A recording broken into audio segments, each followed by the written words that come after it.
When you first start a business, one of the hardest things to maintain is discipline. It's so easy to follow every lead and go over here for this and go over there for that you almost start to lose sight of what your company was in the first place. You have to find a way to maintain discipline and structure. Well, our guest today is going to tell you why those are only two things that he learned from being an Air Force pilot. Matt will also tell you how he applied those lessons to his franchise. Stay tuned. Part 1 is up next. Welcome to this edition of Peak Performance Podcast with your host, Thor Conklin. Thor will be sharing the necessary tools, strategies, and psychology you'll need to become a peak performer in any area of your life or business. Thor Conklin here. We give you the tricks, the tips, the tools, the strategy, the technology, and the psychology peak performers use in order to get more done and execute at the highest level. If you know what to do but struggle with getting it all done, or simply want to raise your game to the next level, this podcast is for you. Sit back and enjoy. Today's guest is Matt Miller, CEO of Spirit Vending and the host of School Zone Podcast. Matt specializes in franchising, which has taken him from a small business in Houston, Texas, to a national business that operates in almost all 50 states. Matt also spent 9 years as an Air Force pilot and worked 2 other jobs while starting Spirit Vending. Talk about a peak performer. Trust me, you don't want to miss what this guy has to say about being a successful entrepreneur. Matt, welcome to the show. Thank you for being here. You know, I'd love your bio, and I'd love the company. I can't wait to get into the specifics about the company. But you spent 9 years in the Air Force as a pilot. How cool is that? It's wild, man. You know what's wild, Thor, more so than anything, is that wasn't something I wanted to do. You just got talked into it? It just kind of happened. I tell the story of I went to the Air Force Academy for school, and junior year at the academy, we had to decide what we wanted to do for our life career-wise. And I wasn't one of those guys that grew up wanting to fly airplanes all my life, unlike many of my peers, and ended up thinking, well, I might do Intel or something like that, until I found out that if you were medically qualified to fly and didn't want to go to pilot training, you had to go hang with the 3-star general in his office and explain why you didn't want to be a pilot. And so I literally became a pilot just because I didn't want FaceTime with the general. Interesting. So it's all fear-based. Exactly. Completely. 100%. That's right. Let me go strap myself into this plane that does what? Mach 3, 4? What do those planes do? Some of them do, Mach 2 plus. I was flying, it's called the T-38. It's a little supersonic jet trainer, and took care of the second 6 months of pilot training in the Air Force as an instructor pilot for the first 6 years of my career. And we could get up to Mach 1.2, I think, something like that. So that's incredible. It was fun, man. I can imagine. I was a lot more aerodynamic back there then. I guess round is kind of aerodynamic today, but anyway. But in a cockpit, it doesn't matter. Yeah, that's true. There you go. So, I'm always trying to drill down on the lessons that we learn in all, different parts of our lives. What did you learn in the Air Force that has helped you as the CEO of your own company? Well, number one is the obvious one, discipline. The military does a great job of forcing and instilling discipline, whether you want it as part of your life or not. In fact, if you're not willing to comply and to internalize, you don't last very long. So, disciplining, getting up in the morning, getting after the day, doing what needs to be done without somebody, looking over my shoulder all the time. I think that was a big thing. The leadership portion, of course, is another big thing. Of course, that's what the military is all about. I would say another thing is living and breathing checklists.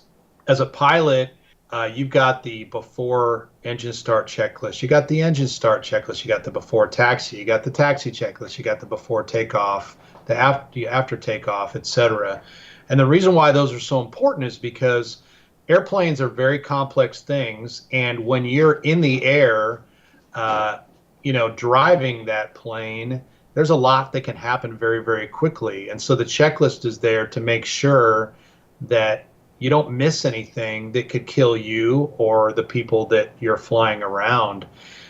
And so I got used to living by them in the cockpit, and it just made sense for me to apply similar concepts to business when I decided to get into business for myself. So even though I didn't have plans on becoming a franchise and being the CEO or president of a franchise company at some point down the road, doing that kind of stuff from the beginning made sense to me. So by the time 3 years ago we decided to begin to embark on the whole franchise, we had already kind of done a lot of what needed to be done in order to be a viable franchise that people could learn how to duplicate. So that of course was huge all along the way. I think that's probably the biggest takeaway I could say from it all.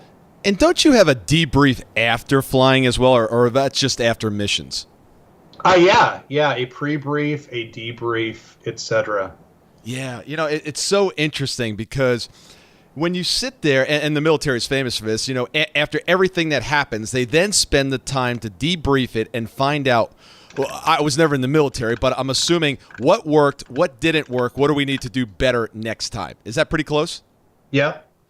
Definitely. And that's where the real learnings come from. And so often in business, we go out and we do, and we never take the time afterwards to figure out, what we just did, what worked, what didn't work, how can we make it better? We just kind of keep doing it over and over again, almost like Groundhog Day. Let's talk about leadership for a moment. One of the things that really rubs me the wrong way, a lot of things rub me the wrong way, but this particular one does. I see the lack of leadership, not only in our companies, but it just seems across the board.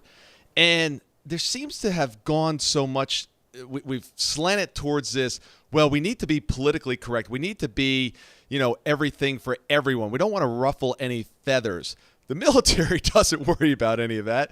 They just go out and they do what needs to get done, regardless of how the troops really kind of feel about it. Because I think true leadership is doing the right thing, not the thing that people necessarily want you to do.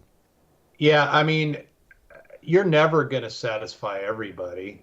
And every time I roll out a new policy or a program or whatever, you think everybody's going to be excited about it or whatever, and then you find out that half the team isn't, And it's just the way people are wired. And I've just learned, especially over the years, that you can't satisfy everybody, no matter how hard you try, nor should you try to.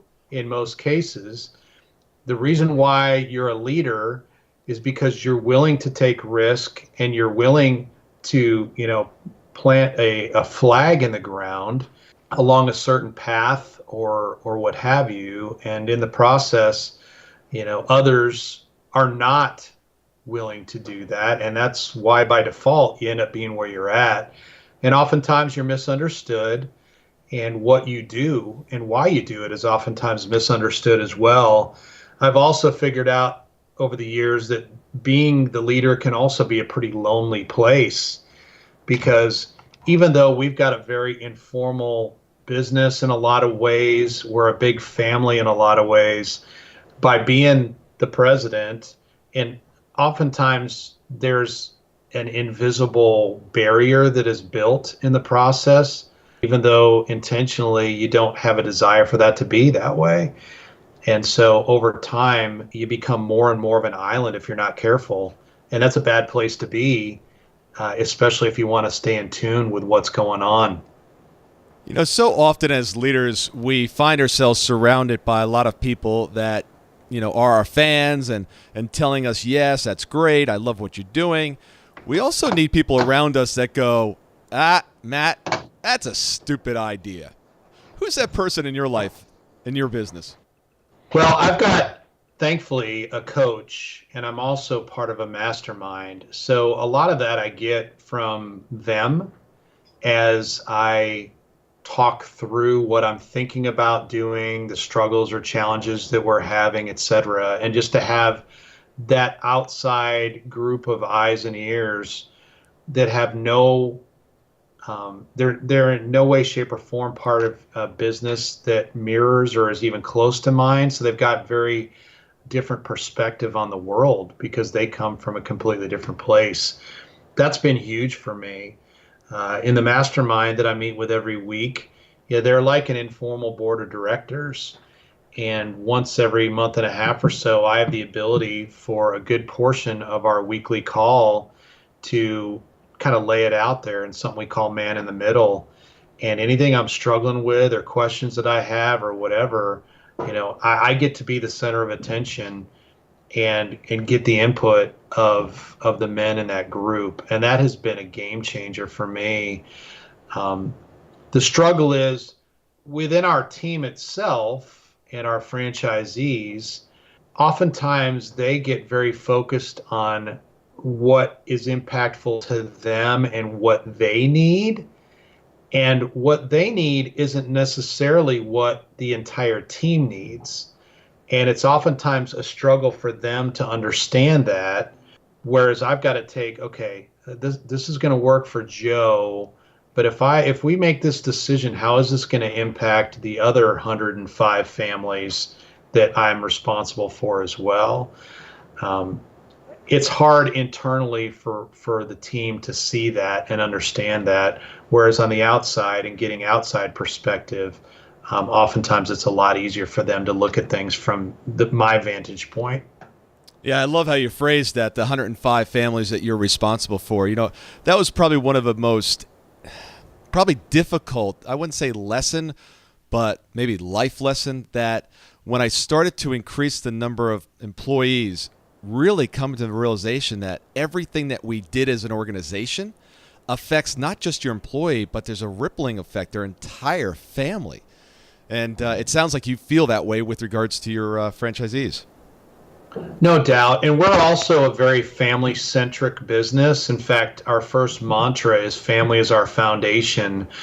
My kids have been involved in our business since day one, and we encourage multi-generational involvement with all of our franchisees. The goal being, to give the kids skills and experiences that we didn't have so that they can, potentially stand on our shoulders and be that much further along in their lives by the time they're out and on their own. So it's very different than what most companies are out there. So there's a lot more to consider in that regard here as well. Yeah, I love that, getting the families involved. I've always tried to involve my kids in all my businesses. Difficult at times sometimes. They're like, Dad, there's laws against child labor. I was like, yes, but you're my son, you're my daughter. Come on, this is a learning experience. Well, minimum wage is $7.85, and I'm going to need some back pay for the overtime. It's good for them, man. It builds character. It absolutely does. Yeah, they always complain. It's too dirty back there. I had a warehouse operation, and it gets too dirty. It's like, too dirty? Come on. When I was your age, I was walking back and forth to work 5 miles. How that goes. But what's really interesting is I heard a gentleman, I wish I could give him credit for this, but I don't recall who it was, that said, and it was in the space of hiring and employee retention and so forth, and the number of studies that have come out showing the relationship with successful employment, high output, and how early you started to work as a child. If you did chores around the house, that had a tendency to lead to becoming a better, more productive employee. If you were cutting grass as a kid, if you had a job, down at the carnival, whatever it was, the sooner kids started to work, there was definitely a correlation between how productive they were as an employee. And I think I found it in my organizations. Oh, I think that's a big disconnect in our society today. So many people in this whole helicopter parent generation that we're in are trying to protect their kids from everything in the outside world and to provide a better life. And in the process, we're setting our kids up for failure. We're very, very different in that regard. We're a homeschool family, and every life experience we try to turn into an educational experience for the kids in some way, shape, or form. As an example, our kids have never gotten an allowance. They've always had to work for every penny that they make. At about 13 years old, they start taking responsibility for all the extras in their life, as far as paying for it. Going out, hanging out with friends, that extra outfit or whatever. We've gotten pushback over the years from them because of that. But ultimately, we continue to tell them time and time again, guys, it's our job to provide you the best learning environment here at home so that you are prepared to be a productive adult in society and take care of your own family. And if we steal all of that experience from you and do it for you, we are hurting you in the long run, not helping you.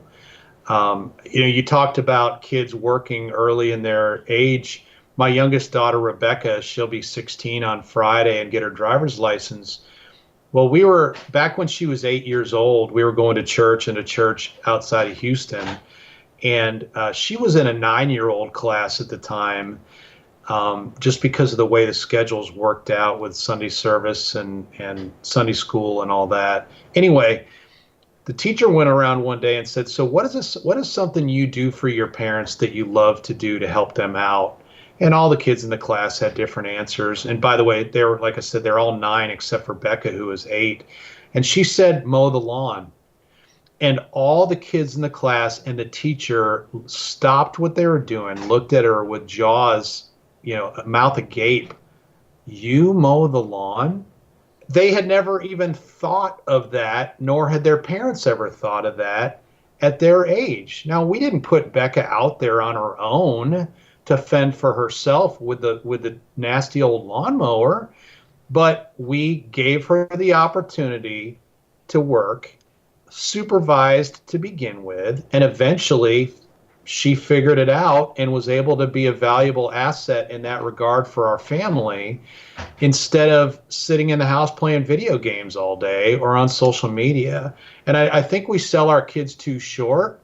And in the effort to make life better for them than we had it, we take away a lot of those experiences that we should really be throwing them into so that they're better prepared for adulthood. Absolutely. Well done, Dad. I had my college-age son call me the other day and said, Dad, I was having a little bit too much to drink, and he's not of age, and he got a ticket in public for drinking. He goes, I need to go to court. I said, son, you're 18. Good luck. Let me know how it works out. He Awesome. Goes, you're not gonna, help me. You're not gonna. No, sir. You are an adult. You made a bad decision, and now you're going to face the consequences. And if they put you away for more than 6 months, can I rent out your room? No, I didn't tell him that. But it's true. The kids need to become adults. I've always said, my job is to create a young man and a young woman, not a friend, not a buddy. Yeah. And if I end up on Ricky Lake because I did my parenting the way I saw it, well, so be it.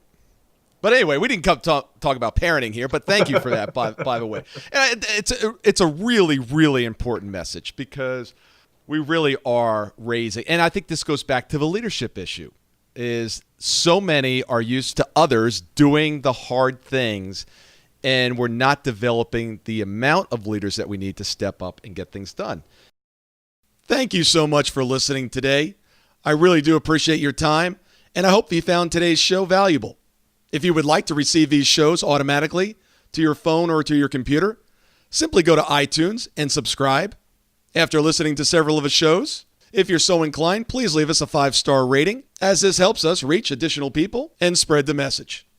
If you're truly committed to taking your life to the next level and doing whatever it takes to become a peak performer, but something's holding you back, something is blocking your way, and you just can't seem to figure out what it is, send me an email, to info@thorconklin.com. And I'd be more than happy to get on the phone with you. We'll schedule a 15-minute discovery call. No obligation, no cost. I absolutely love to hear from the listeners. And if there's something I can do to help, I'd be more than happy to do that. Also, if you found something of great interest in today's show and you want to share that with your friends and family, simply go to my Facebook page, Thor Conklin, click on the episode, hit the share button, and share it on your page. You can follow me at Twitter at Thor Conklin. The website is thorconklin.com. We're constantly adding new free resources, discussing additional tricks, tips, tools, and strategies on how to be a peak performer. Remember, I try to keep these episodes short so you can listen to them during dot time, doing other things, commuting, driving, walking, working out.